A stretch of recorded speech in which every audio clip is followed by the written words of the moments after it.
श्री स्वामी समर्थ। जय जय स्वामी समर्थ। स्वामींचं नाव घेऊन मी आजच्या हा नवीन व्हिडिओला सुरुवात करते।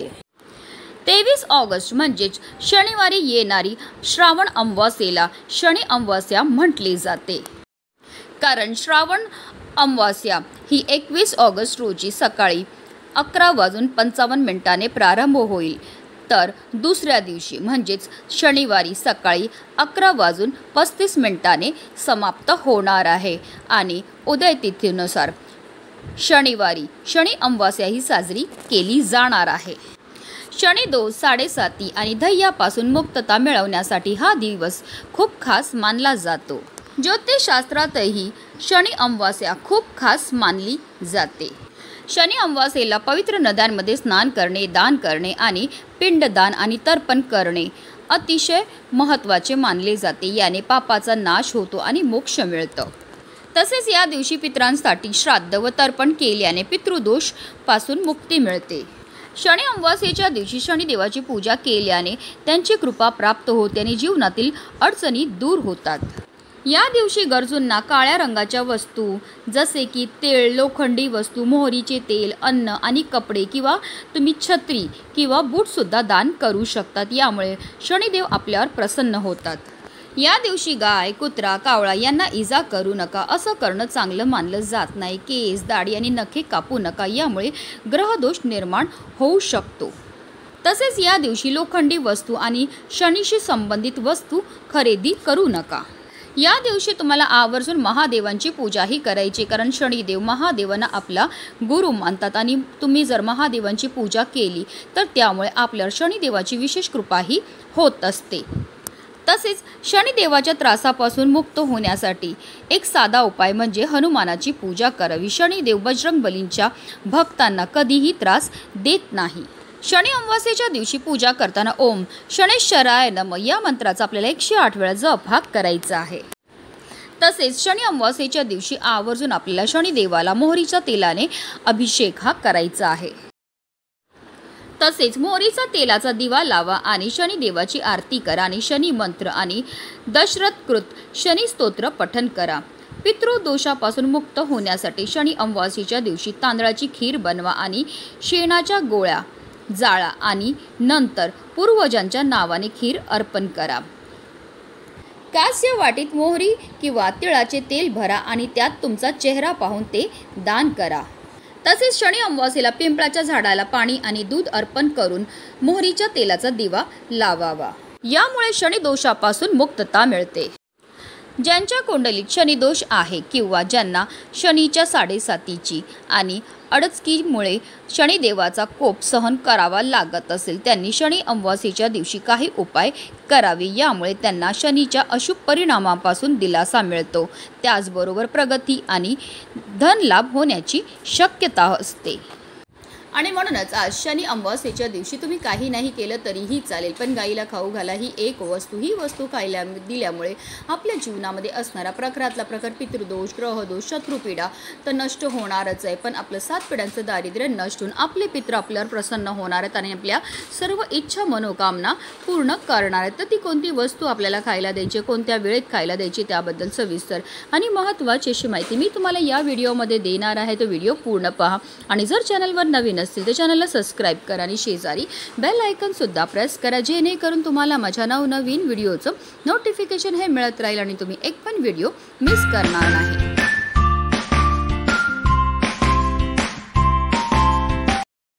सकाळीच आपल्याला शनी मंदिरात जाऊन स्वच्छताही करायची आहे। शनिदेवाची योग्य पद्धतीने पूजाही करायची। मोहरीचा तेलाचा दिवा लावायचा, तसेच काळे तीळ मिसळून आपल्याला शनिदेवांना अभिषेक घालून घ्यायचा आहे। शनी अमावास्येच्या दिवशी पितृदोषाशी संबंधित कार्य करा आणि त्यांच्यासाठी तर्पण आणि पूर्वजांसाठी आपल्याला दान हे करायचं आहे। शनिदेवांना निळे फुलं अर्पण करायचे आणि शनी चालीसा किंवा शनी स्तोत्राचं पठण करायचं आहे। शनी अमावास्येच्या दिवशी पिंपळाच्या झाडाखाली आपल्याला आवर्जून मोहरीच्या तेलाचा दिवा लावायचा आहे। शनी मंत्राचा आपल्याला जप करायचा। ओम शनैश्चराय नमः या मंत्राचं कमीत कमी आपल्याला 108 वेळा जप करायचा। तसेच शनिदेवा संबंधित ज्या वस्तू आहेत त्याचं आपल्याला दान हे करायचं आहे। तसेच शनी अमावास्येला आपल्याला शनिदेवाला तेलात बनवलेली पुरी अर्पण करायची आहे। तसेच गाय, कुत्रा आणि कावळ्याला खायला द्यायची आहे। मोहरीच्या तेलाचा दिवा लावायचा आणि शनिदेवाची आपल्याला आरती करायची आहे। शनिदेवाची आरती केल्यानंतर आपल्याला शनी मंत्र आणि दशरथ कृत शनिदेव स्तोत्राचं पठण सुद्धा करायचं आहे। अशा रीतीने आपल्याला पूजा ही करून घ्यायची आहे। ज्योतिषशास्त्रानुसार आपल्या जीवनात अनेक प्रकारचे दोष असतात, त्यापैकी एक म्हणजे पितृदोष। ज्या व्यक्तींचे पूर्वज सुखी नसतात त्यांच्या कुंडलीत हा दोष तयार होतो। दरवर्षी येणाऱ्या पितृपक्षात पितरांचे श्राद्ध न केल्याने, श्राद्ध विधीत भाग न घेतल्याने आणि पितरांच्या आत्म्यांच्या शांतीसाठी पूजा न केल्याने हा दोष प्रबळ होतो आणि सर्व प्रकारच्या समस्या आपल्या जीवनात निर्माण होतात। याशिवाय जेव्हा एखाद्या व्यक्तीच्या कुंडलीत राहू आणि सूर्याचा संयोग असतो किंवा सूर्याचा केतूचा संयोग होतो, अशा स्थितीत पितृदोष तयार होतो। या दोषामुळे कुटुंबात अस्वस्थता, प्रगतीत अडथळे, अचानक आजारपण, संकट, संपत्तीची कमतरता, तसेच आपली मुलं खूप अभ्यास करतात त्यांना कोणत्याही क्षेत्रामध्ये यश मिळत नाही, मुलांचा विवाह जुळण्यामध्ये समस्या येतात, संतान प्राप्तीमध्ये समस्या ह्या येत असतात। आणि जर तुमच्या सुद्धा आयुष्यामध्ये अशा प्रकारच्या समस्या येत असतील तर आवर्जून आपल्याला काही उपाय शनी अमावास्येच्या दिवशी करायचे आहेत। कारण असं म्हटलं जातं, अमावास्या तिथीला आपले पित्र मृत्यू लोकातून या भूतलावर येतात। ते कावळा, कुत्रा, गाय या रूपामध्ये असतात आणि ते आपल्याला पाहत असतात की आपण त्यांच्याकरता कोणत्या सेवा किंवा कोणते दान हे करत आहेत। आता ही गोसेवा आपल्याला कधी करायची, तर ही गोसेवा तुम्ही आज शनी अमावास्येच्या दिवशी अगदी सकाळपासून संध्याकाळपर्यंत कधीही करू शकता। ही गोसेवा करण्याकरता आपल्या घरामध्ये जी सगळ्यात पहिली चपाती आपण बनवणार ती आपल्याला गायीकरता बनवायची। कणिक मळायचे, मळताना त्यामध्ये आपल्याला थोडीशी हळद घालायची। हळद घातल्यामुळे आपल्या कुंडलीतील गुरुग्रह बलवान होतो आणि जर आपल्या कुंडलीतील गुरुग्रह बलवान झाला तर त्यामुळे आपल्या जीवनामध्ये असणाऱ्या ज्या आर्थिक समस्या आहेत त्यापासून आपल्याला मुक्तता तर मिळतेच मिळते, पण आपल्याला कोणत्याही क्षेत्रामध्ये अपयशाचा सामना हा करावा लागत नाही। आता कणिक मळायचे आणि त्यापासून एक छानशी चपाती ही आपल्याला तयार करून घ्यायची। त्या चपातीवर आपल्याला थोडंसं तूप लावायचं। तूप लावल्यामुळे आपल्या जीवनामध्ये समृद्धी येते। तसेच आपल्याला थोडेसे काळे तीळ सुद्धा त्या चपातीवर ठेवायचे। काळे तीळ हे आपल्या पितरांना समर्पित असतात, तसेच काळे तीळ हे शनिदेवाला सुद्धा समर्पित आहेत। त्याचबरोबर तिळांची उत्पत्ती ही श्री हरिविष्णूंच्या घामापासून झाली होती आणि जेव्हा पण आपण काळे तिळांपासून काही उपाय किंवा सेवा करतो तर त्यामुळे आपल्या जीवनामध्ये असणारा प्रखरातला प्रखर पितृदोष, ग्रहदोष, शत्रुपीडा तर दूर होतेच होते, पण आपलं दारिद्र्य सुद्धा दूर होण्यामध्ये मदत ही मिळत असते, कारण तिळांना दारिद्र्यनाशक असं सुद्धा म्हटलं जातं।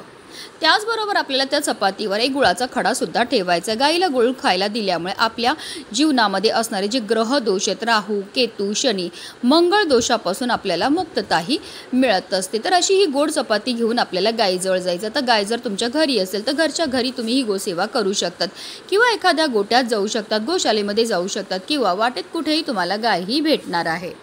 गायीजवळ गेल्यावर सर्वप्रथम तिच्या दोन्ही पायावर आपल्याला पाणी अर्पण करून घ्यायचं, तिची आरती करून घ्यायची आणि त्यानंतर आपल्या हातातनं आपल्याला गायीला ही चपाती खायला द्यायची। कारण असं म्हटलं जातं जेव्हा गाय आपल्या हातातनं ही चपाती खाते आणि तिची जीभ आपल्या हाताला लागते तर त्यामुळे आपल्या जीवनामध्ये असणारे जे दोष आहे, दारिद्र्य ते दूर होण्यामध्ये मदत ही मिळत असते। किंवा अगदी तुम्ही गायीला हिरवा चारा सुद्धा खायला देऊ शकतात। गायीला हिरवा चारा खायला दिल्यामुळे आपल्या कुंडलीतील बुध ग्रह बलवान होतं आणि जर आपल्या कुंडलीतील बुध ग्रह बलवान झालं तर त्यामुळे आपले निर्णय घेण्याची क्षमता वाढते, ज्यामुळे आपल्याला प्रत्येक क्षेत्रामध्ये यश प्राप्त होत असतं।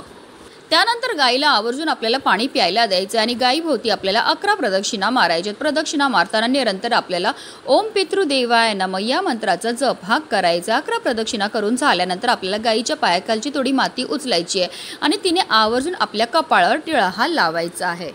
कारण जो मनुष्य गायीला हाताचा स्पर्श करून प्रदक्षिणा करतो तसेच तिच्या चरणाखालील धूळ मस्तकी लावतो त्याला पृथ्वी प्रदक्षिणेचे व सर्व तीर्थांमध्ये स्नान केल्याचे पुण्य हे प्राप्त होत असतं। आता गाय जर स्पर्श करून देत असेल तर आवर्जून तिच्या पाठीवर आपल्याला हात फिरवायचा आणि आपल्या मनातली इच्छा ही बोलायची। अतिशय प्रभावी अशी ही सेवा केल्यामुळे आपल्या जीवनामध्ये असणारा प्रखरातला प्रखर पितृदोष, ग्रहदोष, शत्रुपीडा तर नष्ट होणारच आहे, पण आपल्या 7 पिढ्यांचं दारिद्र्य नष्ट होऊन आपले पित्र आपल्यावर प्रसन्न होणार आहेत आणि आपल्याला ते सुखी संसाराचा आशीर्वाद देणार आहेत। कारण शनी अमावास्येच्या दिवशी असं म्हटलं जातं की आपले पितृ मृत्यू लोकातून या भूतलावर येतात। ते कावळा, कुत्रा, गाय आणि यांच्या रूपामध्ये असतात आणि ते आपल्याला पाहत असतात की आपण त्यांच्याकरता कोणत्या सेवा ह्या करतात आणि ही गोसेवा केल्यामुळे आपले पितृ आपल्यावर प्रसन्न होणार आहेत आणि आपल्या जीवनामध्ये असणारे सर्व दोष अडचणी दूर होऊन आपल्या संपूर्ण कुटुंबाची भरभरून अशी प्रगती होणार आहे। म्हणूनच व्हिडिओ जास्तीत जास्त लोकांपर्यंत शेअर करा, जेणेकरून प्रत्येकाकडनं ही सेवा झाली पाहिजे, हीच मनामध्ये इच्छा।